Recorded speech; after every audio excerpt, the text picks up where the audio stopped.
자녀라는 존재는 키우는 동안에 우리 부모들에게는 기쁨과 그리고 보람이면서도 또한 동시에 많은 고통도 따릅니다. 요즘은 자녀 키우는 게 여간 힘든 게 아닙니다. 신앙적으로도 양육하기가, 믿음 생활 유지시키는 것이 자녀 교육이 만만치가 않더라는 겁니다. 자녀들도 하나님과의 1:1 신앙입니다. 하나님과 나와의 개인적인 신앙이 있기 때문에 부모만의 책임이 아니라 자녀 본인의 책임도 있다라는 거예요. 예수님과 제자들의 관계를 보십시오. 가장 완벽한 스승 밑에서 신앙을 생활을 했습니다. 그리고 하나님 말씀을 배웠어요. 그런데도 예수님을 가룟 유다는 팔아버리고 예수님의 제자들은 다 도망가 버리고 베드로는 3번이나 부인하며 저주까지 했다라는 거예요. 이것이 본인들 개인 책임이더라는 겁니다. 그렇다면 자녀가 자녀의 삶을 자녀만 책임진다면 부모는 아무런 책임이 없느냐? 부모는 하나님께서 주신 기업입니다. 부모에게도 반드시 책임이 있다라는 거예요. 우리가 이 베드로의 예수님을 배신하는 이 실패와 또 베드로가 하나님의 은혜로 회복되어지는 이 과정을 통해서 이럴 때 자녀의 회복을 돕기 위해서 부모는 어떤 역할을 해야 하나, 실패의 원인 그리고 회복의 원인 두 가지를 우리가 통해서 한번 질문해보고 답을 찾는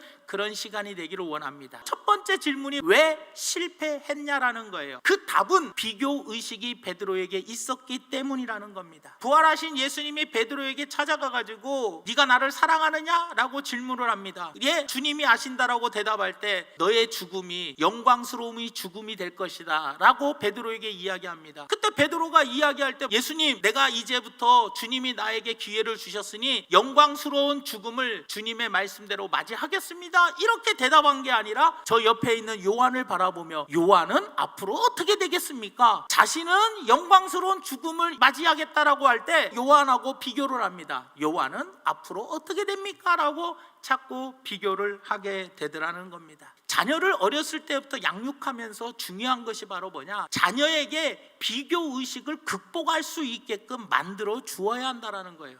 이 세상에는 아무리 살펴봐도요, 나보다 잘난 사람은 내 주변에 항상 있습니다. 나보다 부유한 사람도 꼭 있어요. 그러니까 이 세상에는 항상 나보다 잘난 사람이 내 주변에 있다라는 거예요. 내 자녀보다 잘난 사람하고 자꾸 비교해가지고 이야기를 하면 자녀 마음의 감정이 상하게 되더라는 거예요. 나와 비교당한 그 아이를 괜히 미워하게 되고 자신을 인정하지 않는 부모에 대한 서운한 마음이 들면서 이중적 좌절을 자녀들에게 주게 되더라는 거예요. 하나님은 너를 너답게 만들어 주셨다. 너하고 똑같은 사람은 이 세상에 아무도 없으니 그건 너가 살아가야 할 길, 가야 할 길이 다른 사람과 다른 거 아니겠니? 라고 자녀에게 창조의식을 심어주어야 하더라는 겁니다. 하나님이 내 자녀에게만 주신 아름다운 것들이 있다라는 거예요. 그 다음에 또 한 가지는 소극적인 신앙생활 때문에 실패를 했다라는 거예요. 예수님 따르는 삶에서는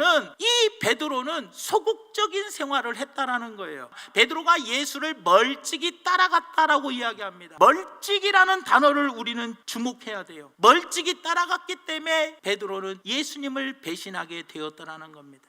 내 자녀가 대학 가니까 갑자기 믿음이 폭 떨어지는 게 아니라 고등학교 1학년 올라오면서부터 부모님들이 이제 조급해. 교회에서 아침부터 저녁까지 살면 그때부터 얘가 왜 안 와? 공부해야 하는데. 이런 조급한 마음에 자녀들에게 어떤 메시지를 전해주느냐? 빨리 와서 공부해. 예배만 드리고 곧바로 집으로 와. 이렇게 되니 아이가 어느 순간부터 공부에 치중하다 보니 그게 쌓여서 믿음이 떨어지는 것이지, 대학 가가지고 뭐 한순간에 무너지는 것은 아니더라는 거예요, 여러분들. 그렇기 때문에 그게 무서운 거예요. 할 수 있는 대로 올라가 할 때 계속해서 올라갈 수 있도록 만들어줘야 돼요. 물론 공부, 신앙생활 둘 다 잘하면 좋지만 안 될 때 무엇을 선택해야 하느냐? 신앙생활을 선택할 수 있게끔 만들어 주어야 되더라는 거예요.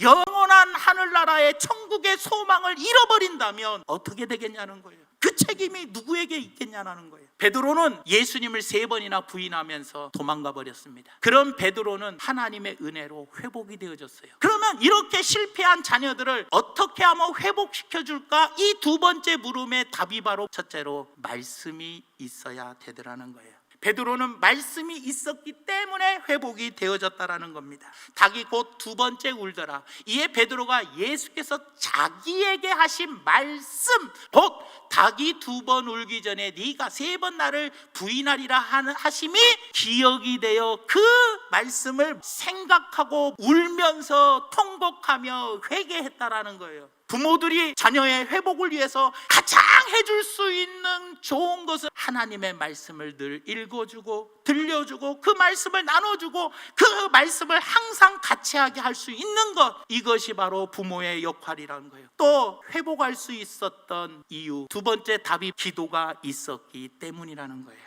시몬아 시몬아, 베드로야 베드로야, 보라 사탄이 너희를 밀가부르듯 하려고 요구하였다. 그러나 내가 너를 위하여 너의 믿음이 떨어지지 않기를 기도하였으니 너는 돌이킨 후에 내 형제를 굳게 하라.